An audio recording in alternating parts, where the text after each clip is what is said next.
ಇಲ್ಲಿ ಶಿವರಾಮೇಗೌಡರು ಕ್ಯಾಂಪೇನ್ಗೆ ಅಂತ ಹೋದರೆ ಯಾವ ಊರಿನಲ್ಲೂ ಕೂಡ ಅವರನ್ನು ಒಳಗಡೆ ಸೇರಿಸ್ತಿಲ್ಲ. ಎಲ್ಲ ಹಳ್ಳಿಗಳು ಕೂಡ ಶಿವರಾಮೇಗೌಡರ ವಿರುದ್ಧವಾಗಿದೆ ಅಂತದ.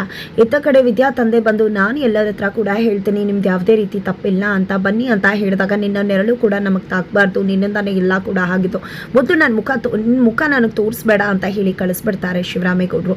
ಇತ್ತ ಕಡೆ MLAಗಳು ಕೂಡ ಕಾಲ್ ಮಾಡ್ತಿದ್ದಾರೆ, ಏನಾಗ್ತದೆ ಅಲ್ಲಿ ಈ ರೀತಿ ಗಾಸಿಪ್ ಹರಿದಾಡ್ತಿದ್ಯಲ್ಲ ಅಂತ. ಅದಕ್ಕೋಸ್ಕರನೇ ಇಲ್ಲಿ ಶಿವರಾಮೇಗೌಡರ ಹತ್ರ ಅವರ ತಮ್ಮ ಇಲ್ಲಿ MLA ಕೂಡ ಕಾಲ್ ಮಾಡಿದ್ರು, ಸಭೆನ ಕ್ಯಾನ್ಸಲ್ ಮಾಡಿಬಿಡೋಣ, ಜನಗಳು ಸೇರುವುದಿಲ್ಲ, ಆಮೇಲೆ ಅವಮಾನ ಆಗಿಬಿಡುತ್ತೆ ಅಂದಾಗ ಇಲ್ಲ, ಸಭೆ ಕ್ಯಾನ್ಸಲ್ ಮಾಡಿದ್ರೆ ಇನ್ನೂ ದೊಡ್ಡ ಅವಮಾನ ಆಗುತ್ತೆ, ಸಭೆ ನಡೆಯಲಿ ಅಂತ ಹೇಳ್ತಾರೆ ಶಿವರಾಮೇಗೌಡರು.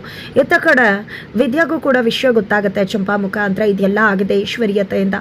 ನಿಜಕ್ಕೂ ಕೂಡ ಅವ್ರಿಗೆ ಪಾಪ ಪ್ರಜ್ಞೆನೇ ಕಾಡ್ತಿಲ್ವಾ? ನಿಜಕ್ಕೂ ನಮ್ಮ ಮಾವ ಎಂಥ ದೊಡ್ಡ ಮನುಷ್ಯ, ಖಂಡಿತವಾಗ್ಲೂ ಅವರು ಮಿನಿಸ್ಟರ್ ಆಗಲೇಬೇಕು, ಇದೆಲ್ಲ ಅವರ ಆಸೆ. ಜೊತೆಗೆ ನನ್ನ ಗಂಡನ ಆಸೆ ಕೂಡ, ಖಂಡಿತವಾಗ್ಲೂ ಅವರು ನನ್ನ ಮಾವ ಅಂತಲ್ಲ, ನಿಜಕ್ಕೂ ಅವರು ಒಬ್ಬ ಒಳ್ಳೆ ವ್ಯಕ್ತಿ, ಇಂಥ ವ್ಯಕ್ತಿ ನಮಗೆ ನಾಯಕನಾಗಿ ಬೇಕು. ಖಂಡಿತ ಅವರು ತಪ್ಪು ಮಾಡದೇ ಇರೋ ತಪ್ಪಿಗೆ ಶಿಕ್ಷೆ ಅನುಭವಿಸೋದು ಖಂಡಿತ ಸರಿ ಇಲ್ಲ, ಇದನ್ನು ನಾನು ಪಡಿಸ್ತೀನಿ ಅಂತ ವಿದ್ಯಾ ಹೇಳ್ತಾಳೆ. ತದನಂತರ ಇಲ್ಲಿ ಸಭೆಗೆ ಯಾರೂ ಕೂಡ ಬಂದಿಲ್ಲ, ಎಲ್ಲ ಖಾಲಿ ಹೊಡಿತದ.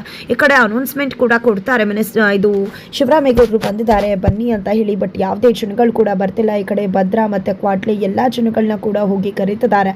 ಇಲ್ಲ ಸೊಸೆ ಮಾಡಿಕೊಂಡು ಅವ್ರ ಮನೆ ಮೇಲೆ ದಾಳಿ ಮಾಡಿದ್ದಾರೆ, ಅವ್ರಿಗೆ ತೊಂದರೆ ಕೊಟ್ಟಿದ್ದಾರೆ, ಬಡವರು ಅಂತ ಹೇಳಿ ಅವ್ರನ್ನ ನಿಜವಾಗ್ಲೂ ಕೂಡ ಹೀನವಾಗಿ ನಡೆಸ್ಕೊಂಡಿದ್ದಾರೆ. ನಾವು ಅವ್ರಿಗೆ ಓಟು ಹಾಕಲ್ಲ, ವೋಟ್ ಕೂಡ ಹಾಕಲ್ಲ, ಅವ್ರ ಮಾತು ಕೂಡ ಕೇಳೋಕೆ ಬರೋದಿಲ್ಲ ಅಂತ ಹೇಳ್ತಾರೆ. ಈ ಕಡೆ ಭದ್ರಾ ಬೇರೆ ಕಡೆಯಿಂದ ಕೂಡ ಕರ್ಸೋಕೆ ಟ್ರೈ ಮಾಡ್ತಿದ್ದಾರೆ, ಬಟ್ ಯಾವ ಊರಿಂದ ಕೂಡ ಜನಗಳು ಲಾರಿ ಹತ್ತೋಕ್ಕೂ ರೆಡಿಯಿಲ್ಲ, ಬರೋದಕ್ಕೂ ರೆಡಿಯಿಲ್ಲ. ಅಷ್ಟರಲ್ಲಿ ಮಿನಿಸ್ಟರ್ ಬರ್ತಾರೆ, ಈಶ್ವರಿ ಆಲ್ರೆಡಿ ಬಂದಿದ್ದಾರೆ. ಎಲ್ಲ ಕಡೆಯಿಂದನೂ ಕೂಡ ಶಿವರಾಮೇಗೌಡರಿಗೆ ಅವಮಾನ ಆಗೋತಕ್ಕಂಥ ಚಾನ್ಸಸ್ ಇದೆ. ಇದರಿಂದ ಈಶ್ವರಿ ಖುಷಿ ಪಡ್ತಿದ್ದಾರೆ, ಇಲ್ಲಿಂದಾನೇ ಇವನ ಸೋಲು ಶುರುವಾಗ್ತದೆ ಅಂತಿದ್ದಾರೆ.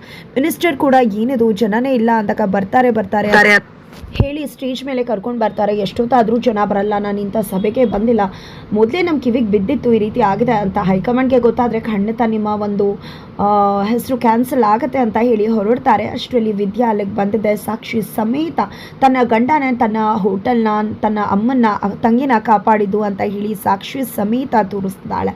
ಇದನ್ನು ನೋಡಿದಂಥ ಜನಗಳು ಎಲ್ಲರೂ ಕೂಡ ಶಿವರಾಮೇಗೌಡರಿಗೆ ಭದ್ರಂಗೆ ಜೈಕಾರ ಹಾಕ್ತಿದ್ದಾರೆ. ಕೊನೆಗೂ ಇಲ್ಲಿ ವಿದ್ಯಾ ಈಶ್ವರಿ ಪ್ಲಾನನ್ನು ಉಲ್ಟಾ ಮಾಡಿ ಈಶ್ವರಿಗೆ ಸರಿಯಾಗಿ ಟಕ್ಕರ್ ಕೊಟ್ಟಿದ್ದಾರೆ.